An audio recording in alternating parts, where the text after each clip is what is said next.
안녕하세요. 2021년 DMZ 아트앤피스 플랫폼 전시의 어시스턴트 큐레이터 김태현입니다. 저희 전시는 파주의 유니마루, 도라산역, 철거지피, 그리고 서울의 통일교육원, 마지막으로 강원도 고성의 제진역에서 동시에 진행되고 있습니다. 그리고 이 방송은 강원도 고성에 위치한 제진역 전시 현장에서 진행되고 있습니다. 많은 분들에게 제진역이란 이름은 좀 생소하게 느끼실 텐데요.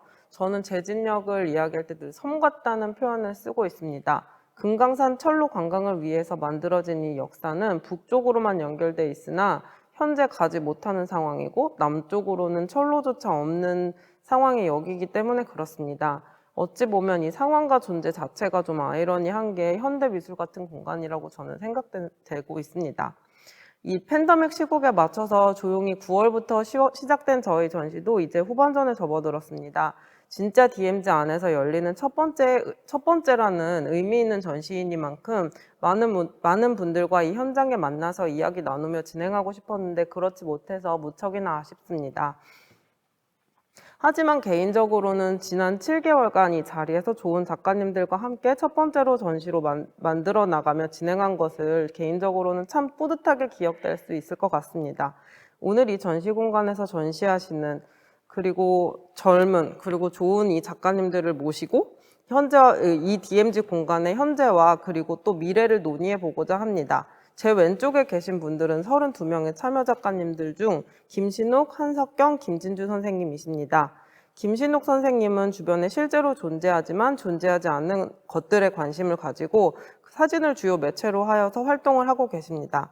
한석경 선생님은 2016년부터 분단이라는 특수한 상황에 관심을 가지고 지속적으로 활동을 하고 계시며 공간 속에서 발생하는 물질을 소재로 공간과 사물의 관계를 설치와 영상 등 다양한 장르를 통하여 작품을 활동하고 계십니다. 그리고 김진주 선생님은 미술계에서 전천후로 다양한 활동을 하고 계시는데요. 언어가 가지고 있는 수행성과 양극성의 공존을 탐구하는 개인적이거나 혹은 사회적인 작업을 다양한 매체를 빌어 보여주고 계십니다.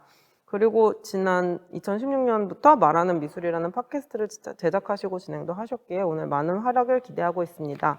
우선 김신욱 선생님 작품부터 소개를 해드리겠습니다.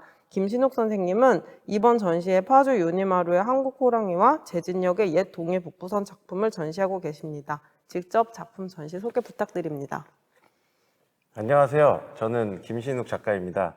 저는 주변에 대한 세밀한 관찰과 이제 수집을 바탕으로 거대한 세계를 구성하고 그것의 어떤 비가시적인 영역이나 이런 것들에 대한 관심을 시각예술 작업으로 이제 진행하고 있습니다. 저는 이 민통선 안에 이제 강원도 고성의 제진역에서 열리고 있는 현재 전시에서 옛 동해북부선이라는 이제 작업으로 전시에 참여하게 되었습니다. 사실은 2021년 올해 3월에 이제 제 옆에 계신 김태현 큐레이터님을 이제 만나서 여러 가지 얘기를 하다가 이제 이런 동해북부선이 있다는 사실을 알게 되었어요. 그래서 개인적으로 이 자리를 빌어서 김태현 큐레이터님한테 감사하다고 말씀을 드리고 싶고요. 그래서 동해북부선이란 얘기를 딱 들었을 때 제 안에서 어떤 것이 솟구치는 느낌을 받았거든요. 아, 이런 게 있었다니. 그러니까 저는 이전까지는 몰랐거든요. 그래서 그것에 대한 이제 리서치와 실제 현장 답사를 제가 병행하기 시작하면서 이제 작업이 시작되었습니다. 그런 이미지들을 제가 준비해온 자료와 함께 간단히 보여드릴게요. 그 동해북부선은 1937년 12월 1일 날 완전 개통한 이제 강원도 양양에서 원산, 그러니까 원산이라는 게 당시에는 함경남도였고 현재는 이제 강원도인데 이제 양양에서 북한에 있는 원산까지 7시간 10분 정도 걸려서 이제 열차가 지나다니던 이제 동해북부선입니다. 그 동해북부선이 여기 보시면 이제 빨간 지점이 이 동해북부선의 총 이제 라인이고요. 여기 우측에 보이는 건 이제 현재 이제 기차 노선하고 비교를 하기 위해서 같이 갖고 왔습니다. 이거는 이제 1943년에 이제 일본 총독부 철도국에서 발행한 이제 대외비 문서인데요. 이제 동해북부선의 총 역간 거리와 소요 시간 그리고 뭐 그런 자세한 정보들이 한눈에 볼 수 있게 어떤 군사적으로 의도로 자기들이 이제 내부 문서죠. 그거를 제가 김한태라는 이제 철도청에 계셨던 이제 분께 이제 자료 수집을 요청을 해서 이제 그분의 도움으로 이렇게 전시장에 직접 와서 보실 수 있게 원본을 전시해 두었습니다. 이거는 이제 제가 다른 나라에서 구한 이제 금강산에 관련된 1920년대에 나온 이제 사진 앨범인데, 사실은 아까 김태현 선생님도 언급하셨듯이 이 고성 제진역이라는 것은 이제 금강산 관광을 위해 사실 실제적으로 이제 가동이 되고 이제 준비된 역인데, 그리고 또 예전 동해북부선이 외금강역이라고 이제 금강산을 지나는 역이 있었어요. 그래서 이 동해북부선과 금강산이라는 것은 굉장히 뗄래야 뗄 수 없고 굉장히 어떤 중요한 한 축이라고 생각을 하거든요. 그래서 저는 이제 금강산이라는 것에도 또 관심이 이제 뻗어 나오게 돼서 이제 옛날부터 금강산이 어떤 식으로 이제 루트가 연결이 돼 있었고 관광객들이 그곳에 닿았는지 뭐 그런 여러 가지 자료들을 또 수집하게 되었습니다. 그래서 이것도 뭐 이제 박흥수 기관사님께서 현재 이제 기관사 하시면서 책도 쓰시는 그분께서 여러 가지 자료를 또 이제 도움을 주셔갖고 여행 안내 책자 일제시대 때 나온 이 책자를 보면은 지금 이 원래 부산진역에서 출발해서 이제 동해북부선이 다 이어지고 뭐 그다음에 이제 시베리아 횡단 철도를 거쳐서 베를린, 런던까지 어떤 역에서 어떤 시간대에 기차를 타서 얼마나 걸리는지 이 안에 다 나와 있습니다. 실제로 당시에는 그렇게 해서 이제 출장을 다녔던 거고요. 그 다음에 이게 원산역, 그러니까 종점이 되는 그 원산역의 옛날 일제시대 사진이고, 뭐 속초역이라는 데도 있었거든요. 지금은 그 자리에 식당이 있는데, 하여튼 그 속초역 그 당시 사진과 그 주변에 이제 미군 가건물들.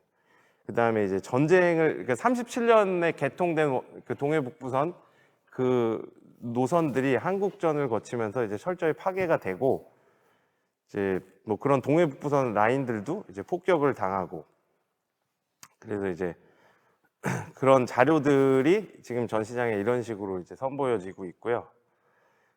제가 그래서 이 작업을 이제 시작하면서 실제 현재 어떤 그 동해북부선의 흔적을 찾아다니게 되었는데, 이게 양양역 플랫폼이 있어요. 지금 보시면은 요 밑에 요 부분이 이제 옛날 일제시대 때 이제 양양역 플랫폼이거든요. 그게 이제 무성한 숲과 더불어서 지금은 아무도 찾지 않는 그런 목초지인데, 사실 양양역은 당시에 굉장히 큰 역이었거든요. 어떤 종점이기도 하고 또 그 주변에 철광석을 나르는 그런 이제 기차가 또 다녔고, 하여튼 지금 그 역터에는 이제 비닐하우스가 있고, 그 다음에 이제 낙산사역 위에는 이제 어떤 분께서 이제 농사를 짓고 계시고, 그다음에 뭐 간성역은 요 바로 밑에 있는 이제 간성읍이라는 큰 도시에 지나던 역인데 지금 석재 공장이 되어 있고, 뭐 주변 풍경들, 그다음에 이제 뭐 쌍천이라는 그런, 그러니까 동해북부선이라는 것은 결국은 그러니까 북쪽으로 가는 경우에는 우측에는 동해바다를 끼고 왼쪽에는 설악산, 금강산 이런 명산을 끼고 가는데, 그 밑으로는 이제 여러 가지 하천도 흐르고 바다로 흘러 들어가는데 이제 연어가 말라 죽은 걸 제가 보고 재밌어서, 그러니까 연어가 오가는 한국의 몇 안 되는 어떤 하천과 연결돼 있고, 뭐 당시에 이제 다리가 올라가던 그런 노반들, 뭐 그런 흔적들, 그 다음에 뭐 이런 터널, 그 다음에 그런 터널 옆에 있는 전쟁 때 이제 포탄 자국, 총알 자국 이런 것도 볼 수 있고, 뭐 배봉리 터널 이런, 지금은 지금 물이 흐르는 이 구간이 예전에는 이제 기차가 다니던 그 길이거든요. 근데 이제 그런 자재들이 다 빠지고 지금 계곡이 되고, 뭐 이런 터널 흔적들이 남아 있고, 지금 이 제진역에 아까도 말씀드렸지만 북쪽으로는 실제로 연결이 돼 있고, 2007년에 북한에서 기차를 타고 상징적으로 기관사도 하나 내려왔거든요. 철도를 끌고. 그러니까 이게 금강산 청년선이라는 북한의 철도랑 연결이 되는데, 아이러니하게 남쪽으로는 이렇게 막혀 있어요. 지금 제진역 남쪽에 가시면은 이게 이렇게 딱 단절이 돼 있어요. 그래서 남쪽으로는 지금 현재 내려갈 수가 없고요. 그래서 이런 제진역을 이제 다니면서 찍은 뭐 지금 이 현재 공간, 그리고 이 기차역이 되게 연결을 위한 게 기차의 어떤 철로의 의무인데, 그 연결을 막는 물리적인 어떤 장벽들이 계속 설치가 돼 있죠. 이건 북쪽 방향. 이거를 가서 이제 현재 제진역 다음 역이 감호역이라는 10.5km 북쪽으로 가면 감호라는 선녀와 나무꾼의 배경이 됐던 그런 호수가 있어요. 그 호수 있는 게 이제 감호역이고 이런 풍경을 거쳐서 이제 다음 역으로 가게 됩니다. 이 동해북부선이 만약에 연결이 된다면. 그래서 왼쪽에는 금강산이고 이제 동해북부선이 가운데로 지나고 우측에는 해금강이라는 아주 절경이 이렇게 이어지죠. 그래서 지금 현재 제진역에 있는 그런 어떤 제전시장 풍경 그리고 뭐 금강산에 관련된 여러 가지 아카이브들 그런 것과 함께 이제 진행을 하고 있고요. 몇 분 남았죠? 네. 예. 하여튼 저는 이제 개인적으로 이 동해북부선 작업이 굉장히 본능적으로 끌렸는데 사실 그 이유가 이제 저 같은 경우는 이제 저희 이제 양가 조부모님 네 분 전부 뭐 한경남도 평안북도 출신이고 심지어 저희 아버지도 1950년에 한경남도 홍원군 홍원면에서 태어나셨거든요. 그래서 그 굉장히 그 실향민 정서라던가 어떤 고향에 가고 싶고 북한에 실제로 꼭 가보고 싶다라는 의지가 충만한 사람들이 모여있던 가정에서 자라다 보니까 어렸을 때부터 뭔가 그곳이 실제로 존재하고 언젠가 죽기 전에 한번 가봐야겠다라는 말을 항상 들으면서 자랐거든요. 근데 이제 어떻게 아이러니하게 저희 아버지가 어떤 일을 그러니까 하신 게 그 당시엔 몰랐어요. 그러니까 2016년에 아버지가 하는 일을 이제 보러 왔었는데 그게 이제 강원도 고성군 봉포항이라는 데거든요. 거기에 왔는데 그때는 몰랐어요. 아, 여긴 시골이구나, 고성이구나, 속초랑 가깝네. 그냥 이 생각을 하고 뭐 아버지가 뭐 하시는지 좀 보고 이렇게 보고 그리고 또 그 2016년 9월에 이제 아버지가 어떻게 돌아가시게 돼서 제가 여기 와서 다 유품을 정리하고 뭐 사무실 같은 거 다 치우고 그러고 갔는데 이 동해북부선을 하면서 이제 작업을 하다 보니까 그때 아버지랑 같이 갔던 그 봉포항이라는 데가 옛날 동해북부선 천진리역이라는 데 터고 또 아버지가 이 주변에서 보여주셨던 그런 뭐 풍경들 그리고 같이 다녔던 길이 다 옛날 동해북부선 라인이 지금 현재 7번 국도로 이제 전용이 된 그런 구간들이 많더라고요. 그래서 개인적으로도 어떤 굉장히 어떤 본능적으로 좀 끌렸던 게 있는 것 같고 또 지금 이제 과거의 흔적만으로 이제 얘기하는 게 아닌 현재에도 이제 동해북부선을 새로 만들겠다라고 계속 뭐 연내 착공을 하느니 마느니 하면서 막 어떤 정치적 그리고 지역적인 이슈가 되고 있는데 그런 어떤 과거의 흔적들과 부재의 기억들이 현재 우리에게 어떠한 작용을 하고 있고 그게 국가적인 면에서는 어떤 뭐 사람들의 관심과 여건을 영향을 끼치고 있는지 그리고 또한 내 개인적인 미시적인 역사에는 어떠한 영향이 있는지 그런 여러 가지 생각과 질문을 갖고 했던 작업이에요. 그래서 이제 저희 아버지가 예전에 여기 계실 때 이제 조그맣게 뭐 이제 공간을 얻어서 이제 오갔었는데 그때 이제 방에 나중에 유품 정리하러 왔을 때 이 봉포항이나 이 주변을 찍어 놓던 거를 이제 방에 붙여 놓으셨더라고요. 그런 거를 이제 찍었던 거. 그래서 저한테는 동해북부선이 이제 여러 가지 역사적, 국가적, 개인적인 의미가 있는 그런 이제 노선이었던 것 같습니다. 단순히 하나의 기차 노선을 넘어서. 그래서 굉장히 의미 있고 재밌게 작업을 진행해서 좋은 기회로 여기서 전시를 하게 된 점을 감사하게 생각합니다. 감사합니다. 네, 저도 김신욱 선생님이랑 같이 몇몇 장소를 돌아봤는데 저희가 돌아봤던 거 이외에 김신욱 선생님이 되게 많은 리서치를 해서 자료를 수집해서 보여주신 점이 굉장히 흥미롭게 느껴졌었어요. 그래서 이렇게 계속 연구를 이렇게 뭐라 해야 되지? 스터디를 해주셔서 저도 개인적으로 정말 감사하게 생각하고 있었습니다. 그리고 다음은 한석경 선생님 작품을 소개해드리겠습니다. 한석경 선생님은 굳게 맹세하는 말이자 시대의 언어 그리고 할아버지의 조남이기도 한 시연이라는 작품을 전시하고 계십니다.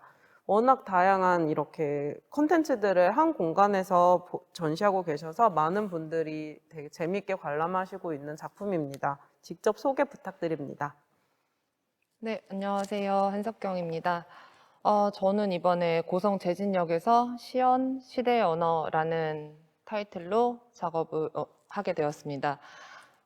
시연 같은 경우에는 평면, 영상, 그다음에 각종 아카이빙 자료들을 하나로 포괄하고 있는 하나의 설치 작품이라고 생각을 하시면 될 것 같아요.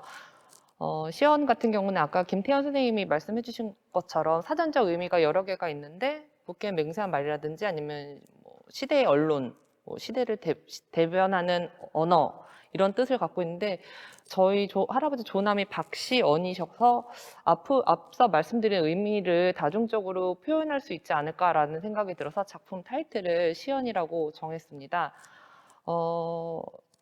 김신욱 작가님처럼 저도 이제 양쪽 집안 모두 다 이북에서 내려오셨어요. 그래서 친가 쪽도 그렇고 외가 쪽도 그런데 특히 외가 쪽 외할아버지께서는 이제 함경도 북청 분이셨었는데 유난히 이제 고향에 대한 향수가 좀 강하셨어요. 그래서 어렸을 때 남한에서 제가 성장을 하고 있는데 할아버지 방에 들어가면 약간 북한 같은 느낌을 많이 들었던 게 최선을 다해서 북한의 물질들을 구하고자 노력을 하셨어요. 그래서 북한 노래가 들리고 북한 책을 볼 수 있고 북한 사진을 보게 되고 할아버지는 북한 말씨를 계속 쓰시고 이러니까 그래서 이렇게 한껏 느끼다가 마루를 돌아서 나오면 버라이어티가 TV에서 나오고 있으니까 너무 남한인 거예요. 그래서 이 이질적인 느낌이 뭘까라는 고민을 되게 많이 했었던 것 같아요. 제가 자료를 조금 준비를 했는데 이걸 보시면 조금 더 도움이 되실 것 같습니다. 할아버지는 이렇게 기록을 늘상 하셨고 언어든 영상이든 이렇게 남기시는 거에 되게 집중을 많이 하셨어요. 그래서 한국 전쟁에 관련된 영상들이 TV에서 나오면 녹화를 하시거나 아니면 실향민들을 계속 끊임없이 만나시면서 그분들의 음성들, 그분들의 고향 이야기를 담기도 하셨고 실제로 이북 오도총이랑 연관해가지고 업무도 보셨었어요. 그래서 할아버지 방에 들어가면 엄청 많은 것들이 그렇게 적재되어 있었는데 보시면 지금 보이시는 뭐 VHS라든지 베타맥스라든지 아니면 8mm 같은 것들이 실제로 보이는 것보다 훨씬 많이 이렇게 막 켜켜이 쌓여 있었어요. 근데 아시겠지만 집안 이게 할아버지께서 북한에서 내려오셔서 남한에서 가족을 당신이 꾸리셨는데 자꾸 이제 북한 얘기만 하시고 하시니까 이제 가족들은 그렇게 달가워하지 않으셨어요. 그래서 엄청 이런 이렇게 쌓여 있는 물질들의 정작 가족들은 굉장히 소홀했었던 것 같아요. 그래서 이걸로 조금 작업을 해보면 어떨까라고 생각이 들어서 할아버지를 실제로 제가 인터뷰를 하고 기록을 하고 있던 과정 안에 2018년에 할아버지께서 돌아가셨어요. 그래서 이제 할아버지가 돌아가시고 상을 치른 다음에 이제 남기신 물건들, 그 다음에 이렇게 뭐 서류들을 정리를 하다가 우연히 창고를 하나 발견했는데 그 창고가 지금 보이는 이제 화면 속에서 보이는 왼쪽에 있는 창고였었어요. 그래서 뭐지라고 해서 들어갔더니 할아버지가 막 이것저것 구해오셨던 물건들이 이제 당신이 집에서 사시면서 적재하기 힘드니까 막 여기저기다가 꾸겨 넣으신 거예요. 그래서 이 안에 뭐 실향민들이랑 같이 사셨을 때 적어 놓으신 뭐 사랑방 이런 문구들도 있고 남아있던 자료들도 거기에 다 이렇게 화석처럼 박제돼 있더라고요. 그래서 그러면 분명 무언가가 일어났고 한 세대가 갔는데 남겨진 물질들이 있다라고 한다면 이것을 이용해서 작업을 해보는 게 어떨까라는 생각이 들어서 시연을 작업하게 됐습니다. 이거는 약간 사담이긴 한데 안에 들어있는 가구들이랑 자료들이 너무 많아서 제가 재진역 들어올 때 9톤으로 들어왔어요.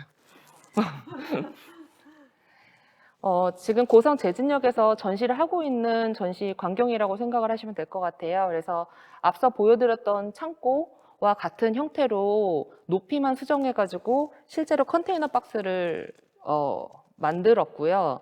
그래서 그 방 안에 들어가면 제가 두 공간으로 나눠놨습니다. 그래서 한 공간 안에는 할아버지께서 수집하시고 기록하셨던 영상들, 사진들 같은 거를 실제로 만져서 그리고 이제 구동을 해가지고 보실 수 있게끔 세팅을 해놨고요. 안쪽 방 같은 경우에는 이제 그런 할아버지의 생사 같은 것을 영상으로 확인할 수 있게끔 방을 구분을 해놨다고 생각을 하시면 될 것 같아요. 그래서 직접 선택하셔가지고 보실 수 있는 비디오랑 책 같은 것들이 이 안에 구비 설치를 해놓은 상태인 거고요. 그래서 비디오 같은 거 보시고서 타이틀 확인하셔가지고 원하시는 목록 선택하셔가지고 실제로 보실 수 있다라고 생각이 됩니다. 이거 같은 경우에는 저는 어렸을 때 그 이산가족 찾기 방송에도 나왔었어요. 그래서 그때 당시에 이제 통일부에다가 신청을 하셔가지고 할아버지께서 당신의 가족들을 찾고자 해서 적었던 내역들입니다. 그리고 그 북한 고향의 땅, 그러니까 북청 고향의 땅에 있는 흙을 중국을 통해서 구해 오셔가지고 당신 돌아가실 때 무덤에 같이 고향 땅 흙이랑 묻히고 싶으시다고 하셔가지고 흙을 같이 구해온 모습들 같은 것도 직접 확인하실 수 있을 것 같아요. 안쪽 방으로 더 들어가게 되면 이제 할아버지께서 모으셨던 사진들이랑 이미지들 같은 거 확인하실 수 있고, 그 다음에 이제 인터뷰 영상들을 보실 수 있게 됩니다. 아까 말씀드렸던 그 실향민들이랑 함께 지내고 싶으셔가지고 사랑방이라고 적었던 그 족자가 저 위에 써 있는 한자로 사랑방이라고 적혀 있습니다. 그래서 안에서 할아버지 방 안에 적재돼 있고 여기저기 구겨져 있던 것들이 놓여져 있다라고 생각을 하시면 될 것 같아요. 실제 안에 서랍장 안에는 모으셨던 거, 그 다음에 이북 오도청이랑 같이 주고받았던 우편 수신물이라든지 아니면 뭐 관련된 책자들, 그리고 소위 말해서 그 실향민들이 그 당시에 겪었던 경험들을 요즘 우리 표현으로 독립출판물처럼 기록하신 수기물들이 있어요. 그래서 그것들도 같이 구비를 해놔서 제본을 해놓은 상태니까 보실 수가 있고, 그다음에 북청에서 내려오셔가지고 북청 안에서 부청을 고향으로 두신 분들끼리 같이 내시는 이게 소식지가 있어서 그것도 같이 구비해놨습니다. 상부에서 보면 이렇게 왼쪽이랑 오른쪽 방이 구분되어 있다라고 생각을 하시면 될 것 같아요. 고성의 제진역에 오셔서 직접 관람해 주시면 좋을 것 같습니다. 사실 이 오른쪽에 지금 방 안에서 상영이 되고 있는 영상이 30분이 넘어가지고 다 못 보실 수도 있을 것 같아서 제가 한 6분 정도로 축약해서 왔어요. 그래서 그 영상을 간단하게 같이 보시면 좋을 듯 싶습니다.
뜨거운 박수로 맞이해 주시기 바랍니다.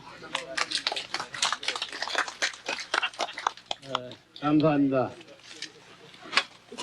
실은 제가 회장 맡아서래 이거 상조 회장 맡아가지고 먼저 회장같이 잘 진행할까 하는 것은 의문일입니다.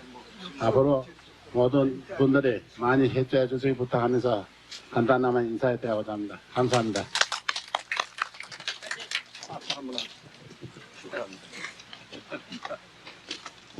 축하합니다.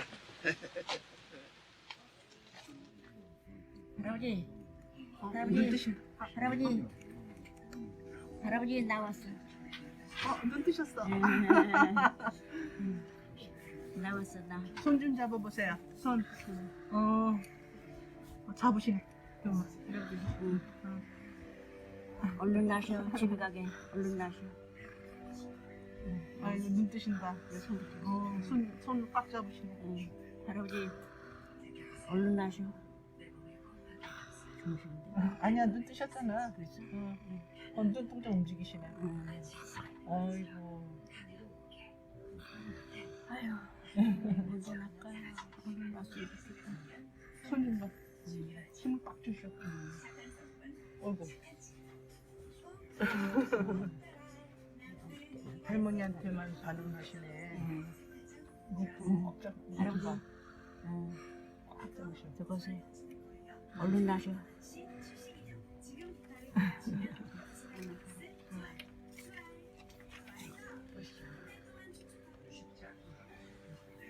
반지가 뭔가 확인하신다 이렇게 돌리면서 뭔가 그러시는 거예요.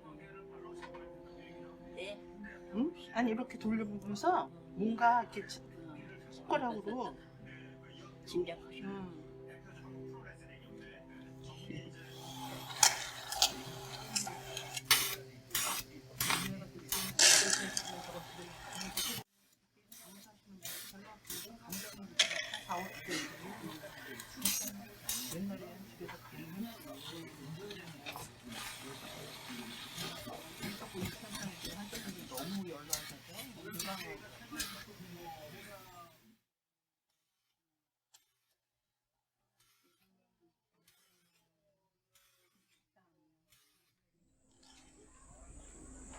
국기에 대하여 경례!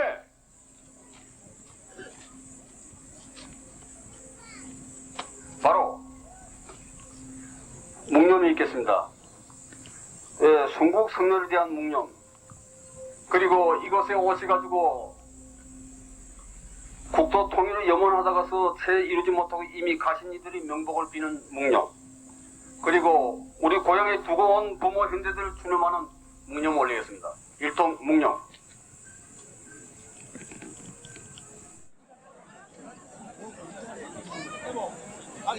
아니, 술 먹는데. 오늘 술 안 먹기로 했어. 술 안 먹기로 했어. 아니야, 오늘 술 안 먹기로 했어. 그래서 조금 입이 야, 이거 뽀뽀하고 다니네, 정말. 자 쏟아지요. 그 빨리 안 되면 안 돼. 또 아니 그냥 조금 이렇게 아니 그 시원하게. 전면장 많이 드세요.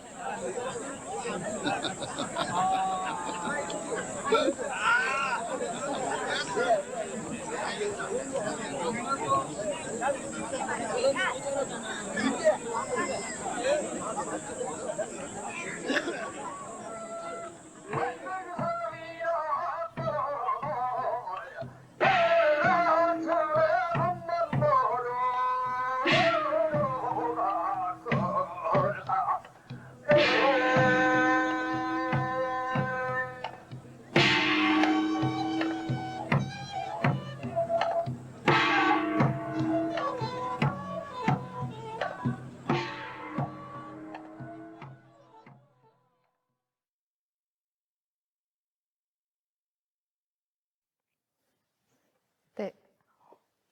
영상 보셔서 아시겠지만 실제로 할아버지께서 촬영하신 분도 있고 그다음에 서로 실향민들끼리 촬영을 해준 영상들도 있어요. 마지막 같은 경우에는 이제 같이 모이셔서 이렇게 북청 사자놀이 하시고 이러는 모습들까지 같이 넣어봤습니다. 현장 오셔가지고 직접 전시 관람하실 수 있었으면 좋겠습니다. 감사합니다. 지금까지 한석경 선생님이 작품 소개를 해주셨는데 저희가 아까 방송 영상 나갈 때도 이야기했듯이 되게 할아버님이랑 한석경 선생님이랑 많이 닮으셨어요. 그리고 이 장소에서 전시가 진행되니만큼 할아버님이 정말 많이 좋아하실 것 같다고 생각을 했습니다. 다음은 김진주 선생님 작품을 소개해 드릴 건데요. 김진주 선생님은 약속한 시간의 선이라는 작품을 여기서 전시를 하고 계세요. 그래서 앞서서 설명드렸듯 다양한 양가적인 사건과 감정을 소재로 여러 겹의 층위를 이루시면서 작업을 하셔서 이렇게 작업을 보면 볼수록 관람객들이 새로운 걸 느끼실 수 있는 작품입니다. 그리고 이번 작품에서도 남북한의 달력을 소재로 해서 이산가족 상봉을 비롯한 이렇게 개인과 개인의 만남, 그리고 또 철도 개통, 여기 제진역에 철도를 개통했을 때 또 데이터를 구해서 가지고 오셔서 이렇게 복합적인 이야기들을 한 장소에서 보여주고 계시는데요. 직접 자세한 설명으로 부탁드리겠습니다. 네, 안녕하세요. 미술작가로 활동하고 있는 김진주입니다.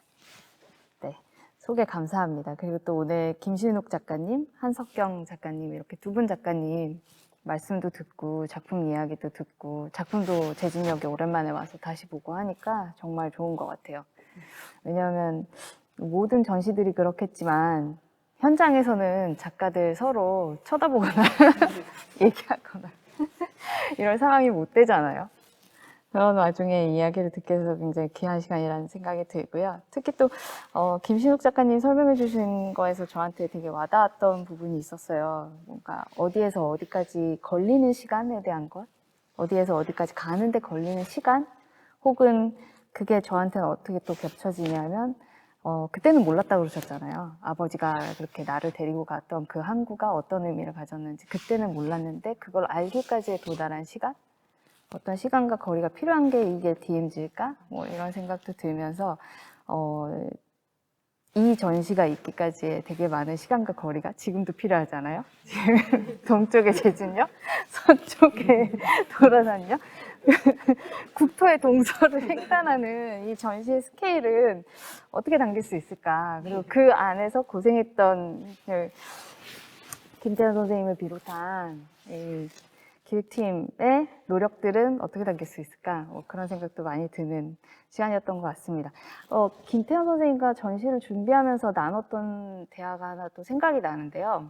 우리가 유산에 대해서 얘기했었어요.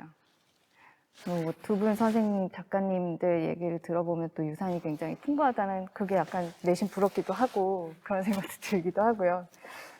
유산이 어떤 죽음으로 인해서 죽음이 선행된 결과라고 본다면 뭐 이렇게 얘기해 볼 수 있을 것 같아요. 죽음으로써 뭔가 해결되고 뭔가 종결되고 그리고 그로 인해서 남겨진 것을 우리가 받게 되는. 근데 한편에 저는 또 지금 이 세상이 사실 종결이나 해결이 없이 유예된 시간 속에 살고 있다는 생각도 많이 들게 하게 되거든요. 어떻게 보면 우리가 지금 유산이라고 느끼는 건 굉장히 지연된 축적된 현재 과제같이 남겨져 있는 것 아닐까. 그래서 사실 유산이 없는 게 아닐까?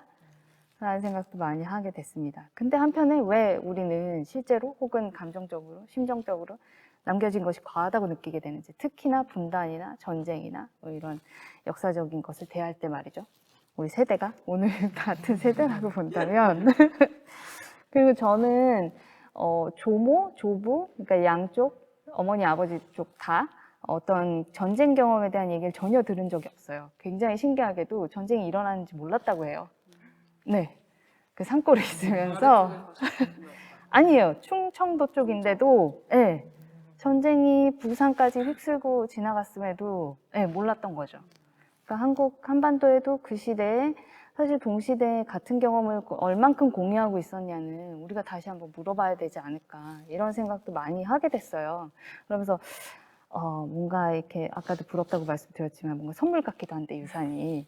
근데 제가 마침 이 작업을 하려고 제안받고 들이다 보니까 2014년쯤인가 14년쯤에 선물 받은 북한 달력이 있는 거예요. 근데 한석규 작가님은 되게 편안하게 혹은 익숙하게 할아버지가 가지고 계시던 북한 노래, 북한 책, 심지어 북한 말투를 이렇게 접하고 그거에 대한 뭔가 공포, 거부 혹은 무서움, 이거 어떻게 하지? 이렇게 받아들이지는 않았던 거잖아요. 근데 저는 그 달력을 받는 장면도 그랬고 굉장히 비밀스럽고 조용히 왜냐하면 이것이 북한 것이니까 그런 기억이 나요. 그래서 저한테 한 몇 년간 그렇게 뭔가 짐처럼 작업실을 이사 다니고 방을 이제 청소하고 이럴 때마다 얘를 어떻게 해야 될지 라고 했던 그 달력을 이번 작업에 사용하게 되었던 것 같아요. 뭔가 이렇게 우리가 유산처럼 받은 기억이든 뭐 어떤 사물이든 이런 것들은 평범한 듯 하나 사실은 그렇지 못한 달력에서 저는 그런 걸 느꼈거든요. 북한 달력과 남한 달력의 차이.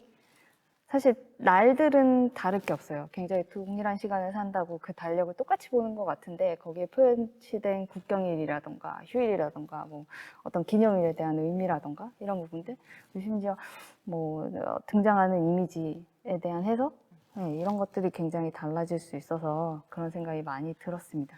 그런 걸로 단초로 작업을 해야겠다라고 와서 제진역 장소를 이제 약간 제안도 받고 이러면서 제진역이라는 장소에 대해서 또 중요하게 생각했던 것 같아요. 이곳은 열차의 신호화 작동이 멈춘 곳이잖아요. 네, 근데 단순히 작동과 멈춤 두 단계가 아니라 어떤 선로가 시간을 교차하고 그것이 움직이고 움직이지 않는 그런 장소를 좀 작업에서 끌어들이고 활용하면 어떨까 이런 고민도 많이 해서 그 구성을 많이 하려고 하다 보니까 되게 좋게 받아들여 주신 것 같아요. 여러분 보면 볼수록 다시 나온다고 그러셨는데 어떻게 보면 되게 파편적이기도 하거든요. 네, 근데 이게 약간 산만하고 혹은 파편적인 구성일 수 있지만 어떻게든 이 장소로 회귀하면서 다시 다달아내려고 하는 우리가 유산을 대하거나 뭔가 역사라 남겨진 것들을 대할 때에 그런 취하게 되는 운동성, 수행하게 되는 그런 움직임들 그런 것 아닐까라는 생각이 듭니다. 장소로 좀 돌아가 보면요. 이 제집역에는 흔히 그 공항 검색대에서 볼 수 있는, 공항에서 볼 수 있는 검색대 구조 같은 것들이 있어요. 양쪽에 문이 있고요. 저는 이제 그 문이, 양쪽에 문이 있는데 그 문이 사람이 지나가는 이제 대인 검색대인 거죠. 약간 지옥의 문 같은 것도 연상하게 되고 검열이나 통과. 왜냐하면 이 문을 건널 때 그냥 통과시켜주지 않고 거부할 수 있는 가능성이 있다는 거 항상 염두에 두게 되니까요. 네. 그리고 그 안쪽으로는 이제 사람이 아닌 물건, 비인간인의 존재들이 오고 갈 수 있는 엑스레이 짐 검색대가 있었고 또 하나 약간 보통의 그런 검색 환경과 좀 다른 것은 중앙에 모니터링실이 있다는 것이었어요. 근데 모니터링실이 늘 공항 엑스레이 검색대에 있긴 하지만 이렇게 중앙에 정중앙을 차지하고 무게중심을 잡으면서 좌우의 검색대를 분할해서 보여주는 구도는 많지 않았던 것 같거든요. 그게 마치 남북이 약간 혹은 어떤 그 한국전쟁의 정전협정을 하기 위해서 대치했던 그런 대치하면서도 서명했던 그런 양쪽의 양극성의 상황 같은 걸 드러내는 구조 같다라는 생각도 많이 하게 되면서 그걸 활용해서 작업을 준비하게 됐습니다. 그래서 주요하게 쓴 건 이제 영상 설치였고요. 그러면서 오브제들을 몇 가지 가져왔어요. 아까 말씀드린 달력 그리고 또 남북 정상이 최근에 대화를 나눌 때 되게 등장했던 물론 이제 두 사람이 공통적으로 한 건 아니었지만 담배 뭐 이런 것들 그리고 이 옆에 있는 철로, 선로 뭐 이런 오브제들을 활용해서 설치를 병행했고요. 그래서 첫 번째 작업은 2개의 2분의 1이라고 그래서 달력에서 2와 1자를 찾아내서 2분의 1이 공교롭게 이렇게 2분의 1처럼 보이는 그런 장면을 크게 스캔해서 사진으로 인화했어요. 저한테는 또 이렇게 인쇄된 달력을 사진으로 뽑는다는 그런 좀 의미도 있었던 것 같고요. 그리고 작은, 정말 달력에서는 좀 손톱만한 2cm, 3cm 되는 걸 저 인간의 크기, 인간 스케일로 뽑는다는 그런 의미도 있었던 것 같습니다. 또 공교롭게도 북한 달력에는 한 장에 3달이 같이 있는 달력이 있었고 그걸 이제 레이아웃을 잡기 위해서 한쪽에 이제 한 달력을 쭉 한 달을 쭉 숫자를 적다 보니까 1과 2가 연속되는 거예요. 아래 위로. 좌우로 연속되지 않고 그게 오묘하게 2분의 1 같은 느낌이 줬거든요. 네, 2분의 1 분단된 상황. 그렇지만 2분의 1이 2개 모인다고 해서 하나가 되는 건 아니잖아요. 양쪽에 그래서 설치를 했고 이제 남쪽에 달력이 필요했는데 저희 어머니께서 절집을 다니시면서 절집이라고는 하지만 보살집 같은 거죠. 미래를 점치는 그게 또 저한테 의미하는 바가 있었는데 미래를 점치는 그런 곳에서 받아온 달력이 있었어요. 거기에 항상 기념할 기억할 날들을 적어놓곤 하셨는데 매년 그 달력을 남쪽 달력에 예시로 써야겠다. 그래서 그 달력을 가져와서 어떻게 보면 저한테도 유산이 있긴 했네요. 그래서 양쪽에 남과 북의 달력에서 얻은 2분의 1을 설치했고 그 다음에는 이제 중앙에 이제 엑스레이 짐 검색대로 들어와서는 눕힌 형태 엑스레이 검색대 더 전에요. 이게 좀 복잡해졌어요. 달력을 지나서 세운 형태의 영상을 먼저 했는데 약속한 시간 이미지라는 제목으로 만든 영상이었고요. 이 영상에서 주요하게 쓰인 방법들 혹은 재료는 아까 말씀하신 대로 2007년 언제였죠? 5월 17일이었나요? 그때 이제 남북 동해선이 딱 한 번 오고 간 적이 있었어요. 남북 철도 연결 구간을 시험하기 위해서 서쪽에서는 도라산역으로 네, 남쪽에서 도라선역으로 이제 지나서 북쪽역으로, 이제 동쪽에서는 북쪽역에서 이제 이재진역으로 오는 형태였죠. 그 영상 장면을 기록했던, 혹은 기록이라고 하기엔 좀 그래요. 왜냐하면 최종 결과물이 굉장히 번쩍번쩍거리는 타이퍼와 함께 등장하는 7분짜리 그 남북 협력의 성과를 이제 알리는 그런 홍보 영상물이었거든요. 의뢰 제작하게 되는. 그 홍보 영상물에서 제가 잡아낸 장면들을 뭐 이렇게 잘라내거나 느리거나, 또 시간의 진행 방향을 앞과 뒤를 바꾸거나 해서 먼저 기본적으로 배치를 하고, 그 사이사이에 제가 이런 약속, 시간, 이미지라는 것을 염두에 두고 하는 행위들을 넣었어요. 흔히들 몽타주라고 하죠. 그런 영상 기법을. 그래서 선로 위에서 뭐 이렇게 누군가를 애도하고 기억하듯 담배를 피워서 이제 놓는다던가 뭐 그런 장면도 있고, 달력을 연으로 만들어서 날리는 그런 장면도 있고, 그러나 실제로 날리지는 못하는 연인 거죠. 선로를 기억할 뿐. 뭐 그런 장면들도 등장하게 됩니다. 그리고 돌아와서는 이제 짐 검색대가 남겨져 있으니까 그 위치에 눕힌 영상에 이제 어떤 거를 넣을까 하다가, 세워져 있는 것과 다르게 눕힌 영상은 좀 텍스트라던가 뭔가 질문들을 얘기해 보고 싶었고, 그 전작이 있었어요. 사실 이 DMZ와 관련된 작업을 생각하면서, 혹은 DMZ를 내가 작가적으로 생각할 때 약속이라는 테마를 이제 꼽게 되었던 이유가, 2015년에 리얼 DMZ 프로젝트에 참여하면서 이제 제작했던 DMZ와 관련된, 혹은 남북 분단, 혹은 분단을 일으킨 전후 상황에서의 뭐 여러 약속들, 굉장히 작은 약속, 큰 약속 다 포함해서요. 그런 약속들을 좀 끄집어서 다시 생각해보고 질문해보는 그런 소리와 또 텍스트, 영상으로 이루어진 작업이 있었는데, 그 질문들이 그때는 17개 정도였거든요. 거기서 다시 쓰고 싶은 것, 또 새로 넣고 싶은 것을 추가해서 지금 20개 정도의 질문을 만들었어요. 그래서 하나를 좀 소개를 해드리면, 이번에 이제 약속 16인데요. 비무장지대의 약속 16. 2021년 9월 15일, 나는 그를 만난 적도 없고 그날이 되면 그곳에 갈 수 있을지 없을지도 모른다.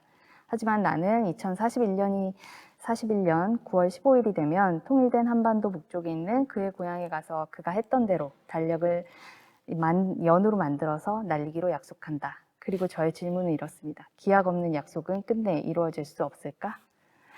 제가 달력을 생각하면서 또 여러 이야기들을 찾다 보니까 주로 검색이라는 걸 통하긴 했어요.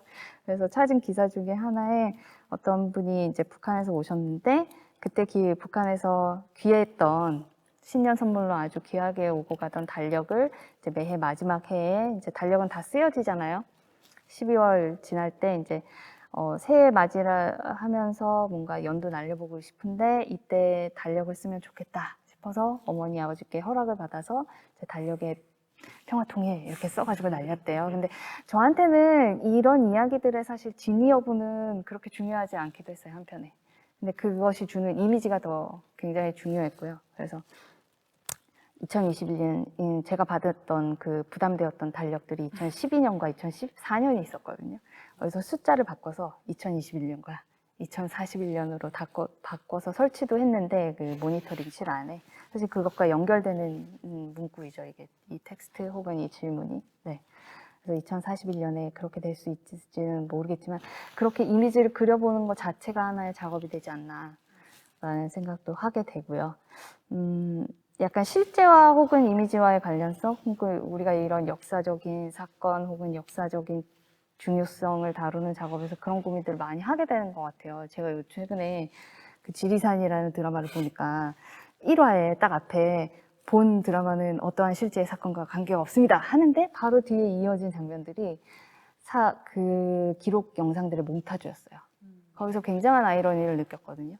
이것은 왜 사건이 실제와 관계없다고 하면서도 왜 바로 이어서 그 가상의 이야기를 들려주기 직전에 이 실제 이미지들을 보여주려고 하는 것일까, 그런 생각이 많이 들어서 오늘 DMZ 작업을 같이 한 이 작가분들과 큐레이터 분과 한번 우리가 생각해 볼 얘기 아닐까라는 생각도 들어서 그런 생각도 하게 됐고요. 왜냐하면 또 제가 작업을 하면서 실제로 아까 그 이제 통일자료센터, 그러니까 북한자료센터, 통일부에서 운영하는 국립중앙박물관의 5층에 위치한 네, 그곳에서 찾은 그 2007년에 영상을 쓰기도 했지만 그거 외에도 여러 기록 영상을 찾기는 했는데 약간 작가로서도 쓰기에 주저하는 면도 있었고 혹은 쓰는데 여러 쉽지 않은 상황이 보이는 것도 있었어요.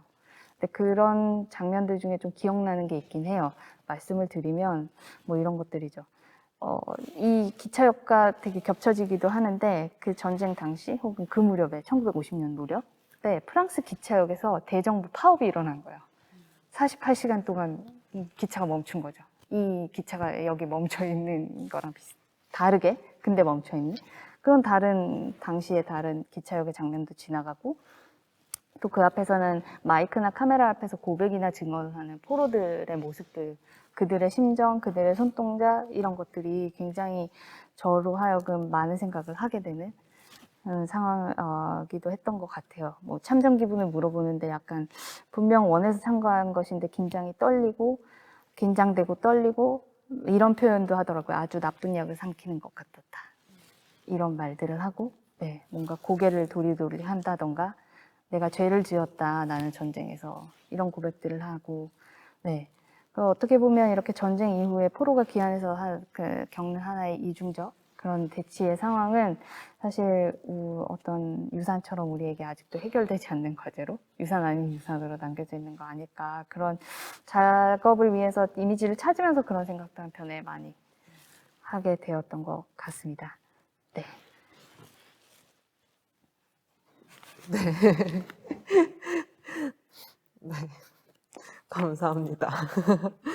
지금까지 저기 지금 모여있는 작가님들과 저를 비롯해서 약간 MZ 세대라고 불리는 그런 세대에 있는 분들이에요. 되게 극구 부인을 하시지만 저희는 그래도 80년대 이후에 태어난 사람들이기에 저는 네, 맞다고 생각하는데요. 지금까지 그래서 저희가 전쟁을 직접 겪어보지도 않았고 그렇지만 그 세대의 얘기를 구전으로 전해 들었고 그리고 또 매체로서 접할 수 있었고 그런 세대인데 저희가 이렇게 그런 데이터들을 가지고 재조합해서 이렇게 작품 활동을 하고 있잖아요. 저는 이런 것들도 역시 MZ세대의 특징이 아닐까. 그리고 바라보는 시선 자체가 되게 그러니까 저희 이전 세대는 굉장히 슬프고 아픈 내용들을 되게 노출시켜 가면서 작가님들이 그 되게 힘든 작업을 하신 분들이 많았어요. 한국 전쟁을 비롯해서 이 상황과 관련해서. 그런데 저희 세대는 그것보다 조금 더 쿨하게 접근하고 있다고 생각이 되는데요. 그것도 저희 세대만의 약간 특징이 아닐까.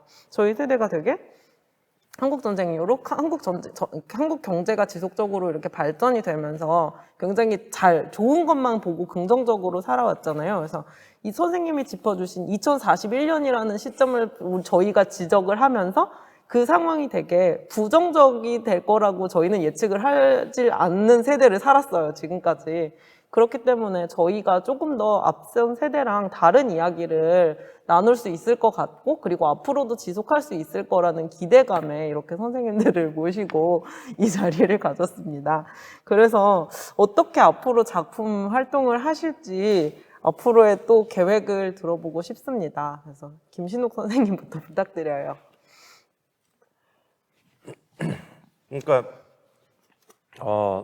제가 뭐 다른 작품도 하지만 일단 기본적으로 어떤 이런 우리 분단으로 파생된 여러 가지 것들에 관련된 작업에 국한돼서 말씀을 드리자면 저는 이런 생각을 갖고 있어요. 그러니까 제가 2세대지만 뭐 2세대라고 해도 뭐 아버지도 뭐 태어나자마자 피난 온 거니까 그냥 실질적으로 뭐 3세대라고 치면 우리가 마지막이 될까 약간 염려하는 부분이 있다라는 거죠. 그러니까 내가 갖고 있는 이런 어떤 여러 가지 감정들, 그러니까 실제하는 어떤 공간이자 장소로서 보는 북한의 어떤 특정 지명들, 그리고 그쪽의 문화, 뭐 여러 가지 것들이 나는 그래도 여러 가지 감정을 갖고 어떤 희망이나 연결에 대한 생각이라도 한단 말이죠, 저는. 근데 이게 저희 세대가 마지막이 되지 않을까 하는 좀 그런 생각을 요즘 많이 하거든요. 그래서 어떤 시각예술 작가가 할 수 있는 방법이라는 것은 무슨 정치인도 아니고 무슨 선동을 하거나 구호를 외치는 게 아니잖아요. 그러니까 작품을 통해서 무슨 다른 얘기를 한다기보다 어떤 그런 데가 이제 실제 하는 공간이고 또 한때 이제 오갔었고 여러 가지 상상할 수 있는 그런 지점을 좀 이제 짚고 싶었어요, 저는.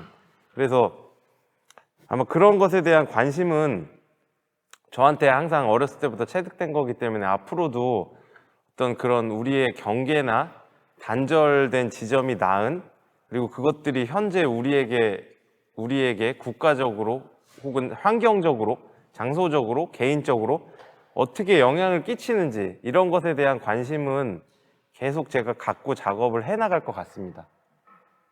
그런데 선생님, 네.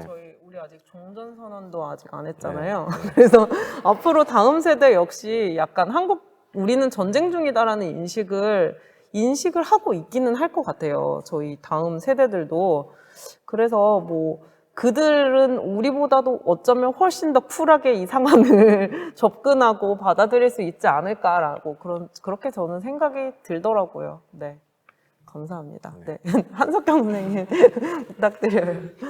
태연쌤 말씀하신 거에 덧붙이자면 제가 지금 그 타 장르에 있는 예술인 분들이랑 그다음에 정치 외교학 하시는 선생님이랑 같이 한반도 폴리탄이라는 연구 세미나를 같이 해보고 있어요. 근데 거기서는 이제 한국 전쟁이 발발한 배경이라든지 그 이후의 상황들에 대해서 그리고 국내 국제적 시각들을 같이 공부해보고 그다음에 이제 한반도의 미래에 대해서 고민해보는 그런 연구 자리이거든요. 그래서 그 자리에서 공부하는 과정 안에서 제가 생각하게 되는 것들이 종전선언을 넘어서 평화협정이 과연 가능한 것인가? 평화협정은 정말로 언어가 설명하는 거 말고 그렇다면 분단의 해체는 무엇인가? 또 고민해 볼 필요가 있더라고요. 왜냐하면 이제 너무 이제 한국 전쟁이 끝나고 지금까지 시간이 지나오면서 많은 것들이 바뀌어 왔기 때문에 그리고 세대가 너무 많이 교체가 되면서 결국에 평화협정 혹은 평화통일을 염려하거나 혹은 그게 분단 해체를 어떻게 다르게 우리가 인식할 수 있을까 이런 거를 조금 공부해보고 있어서 저는 한국 전쟁이랑 관련이 돼 있는 나라, 그러니까 한반도를 한국을 포함한 북한, 뭐 미국, 중국, 일본, 그다음에 동남아시아 다 연결이 돼 있으니까 그래서 이렇게 각국이 연결되어 있는 외교 상황 같은 거를 조금 보게 되더라고요, 자꾸. 그래서 어떻게 생각하는지와, 왜냐면 정권도 그 나라들마다 정권이 바뀔 때마다도 너무 많이 이렇게 술렁이게 되니까, 그래서 저는 그런 거를 조금 보고 있으면서, 아까 말씀하신 것처럼 종전 이런 것도 좀 고민해 보게 되는 것 같아요. 그래서 저는 사실 이 시연을 작업을 하면서, 개인적인 회상을 계속 하게 됐던 것 같아요. 뭐 이제 이산가족 찾기 방송에 나왔던 것들 혹은 제가 유년 시절에 독일에 성장했었는데 그때가 통독되기 전이었어가지고 그때 당시에 독일 자체도 분단이 된 상태였어서 분단된 나라에서 간 사람이 분단된 나라를 바라보았을 때의 느낌 같은 것들을 생각을 다시 해보게 되더라고요. 그러면서 이제 국가적으로, 시대적으로 어떠한 큰 사건이 발생을 하면 결국에 이제 남겨지는 것들이 있다라고 생각이 돼요. 근데 그 크게 남겨진 그것들은 사회의 급진적인 성장 속도에 이렇게 가려져서 우리는 남겨진 것들을 그렇게 면밀하게, 그 다음에 세심하게 들여다보지 않는 것 같다라는 생각을 좀 하게 됐어요. 그래서 남겨진 목소리, 뭐 이야기 이런 것들을 지켜보고 관심을 가져야 되는 게 작가의 몫이 아닐까라는 생각이 좀 들어서 그런 것들을 좀 작업으로 연결을 해보면 어떨까라는 생각을 하고 있어요. 네, 선생님 말씀해 주신 것처럼 이렇게 평화나 통일 그리고 종전선언 이런 방법이 굉장히 과거의 세대와는 다르게 지속적으로 변화를 해야 되는 것 같아요. 그냥 저의 생각에서 선생님 말씀을 듣고 제가 개인적으로도 그렇게 생각을 하고 있었고, 그래서 뭐 계속해서 이렇게 다른 방향으로 저희 작가들이 뭐 크게 정치적으로 메시지를 내지는 않지만 그렇게 각자의 생각을 자꾸 이야기하다 보면은 세상이 좀 바뀌지 않을까라고 저도 그렇게 생각을 하고 있습니다. 다음 김진주 선생님 앞으로 어떤 작업하실지 저는 부탁드립니다. 작업에서 해놓은 약속이 있어서 41년을 봐야 될 것 같아요. 41년까지 41년 거의 20일 먼 것 같지만 굉장히 금방 올 것 같기도 하고요. 제가 그때까지 무탈하다면 뭐 별 크게 아프지 않고 또 이 세상도 남과 북도 무탈하다면 그리고 굉장히 기쁘게도 이제 기대하는 종전협정이 이제 이루어져서 뭔가 오고 간만이라도 안전하게 혹은 보장받은 채로 이제 사람들이 움직일 수 있다면 그러면 가볼 수 있길 희망하고 있고요. 그래서 실현을 볼 수 있길 그냥 이게 정말 기약 없는 약속이 그렇게 남지는 않길 바라는 그런 마음이 간절한 것 같아요. 저는 그런 제가 세대를 대표할 수 있을까는 잘 모르겠어요, 사실. 미술하는 사람들도 전반이 그럴 수 있을 텐데 세대를 설득하거나 세대의 공통됨을 막 많이 확보하고 있거나 그럴 수 있을까? 우리가 과연 작업을 하면서 굉장히 첨예하고 날카롭고 혹은 다른 시각, 맨날 새로운 거에 집중하고 매달리다 보니까 그런 걸 찾다 보면 나는 남과 다름을 주장해야 되는데 그럼에도 불구하고 사실 우리가 호응해야 되는, 우리가 응답해야 되는 문제는 공통된 것 같아요. 그게 아마 DMZ, 뭐 분단, 뭐 이런 역사가 될 테고 작가에게 한편 그런 것들은 굉장히 좋은 재료이기도 하고 기회이기도 하고 가르침을 주는 배움이 되는 그런 것이기도 하고요.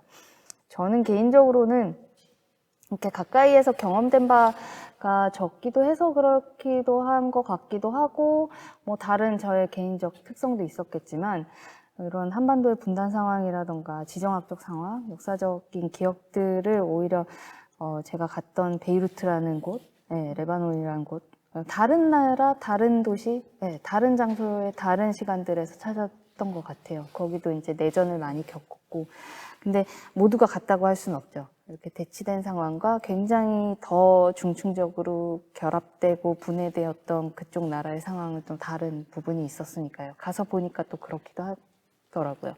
그래서 그렇게 공감대를 찾아가면서 다름을 발견하는 그런 와중에 다시 한번 이 문제로 돌아오게도 되고 그러는 것 같아요. 그러면서 좀 지속할 수 있는, 그래서 2041년이라고 말해온 것 때문만이 아니라 뭔가 비무장지대와 관련된 이런 말들의 행위, 약속이라는 걸 통한 그런 걸 좀 계속 해봐야겠다라는 생각을 하고 있습니다. 네. 저희가 세계사에서 한국전쟁에 되게 중요한 의미를 지니고 있고 저희가 어떻게 보면 그 주인공, 그러니까 세계인들의 큰 입장에서 본다면 저희가 그나마 주역이기 때문에 어떻게 조금 더 이 목소리를 더 많이 내고 이야기할 필요가 있다고 생각을 해서 앞으로도 작가님들이 좋은 작품 많이 해주셨으면 좋겠어요. 네, 그러면 지금까지 저희가 이렇게 작품 설명을 해드리면서 어떻게 우리 세대가 이렇게 공감을 하면서 이 현실을 받아들이고 그리고 또 이걸 미술 작품으로 어떻게 표현을 하고 있는지에 대해서 설명을 해드렸어요. 그래서 지금까지 시청해주신 여러분들께 감사드리고 무엇보다도 이 전시가 굉장히 힘들게 이루어졌거든요. 그러니까 이 DMZ라는 장소의 특수성도 그렇고 리서치를 하면서 뭐 장애물도 있었고 뭐 등등등의 많은 어려움이 있었는데 이 모든 과정을 잘 이끌어 가주신 남북출입사무소 분들께 무엇보다 가장 감사를 드리고 이 자리를 만들어주신 모든 분들께 이렇게 이 자리를 빌어 감사의 인사를 전합니다. 저희 전시는 11월 3일부터 파주의 철거지피를 제외하고는 모두 다 직접 전시 관람이 가능하시거든요. 그러니까 홈페이지 통하셔서 많은 전시 예약 신청 부탁드립니다. 그럼 이상으로 마치겠습니다. 감사합니다.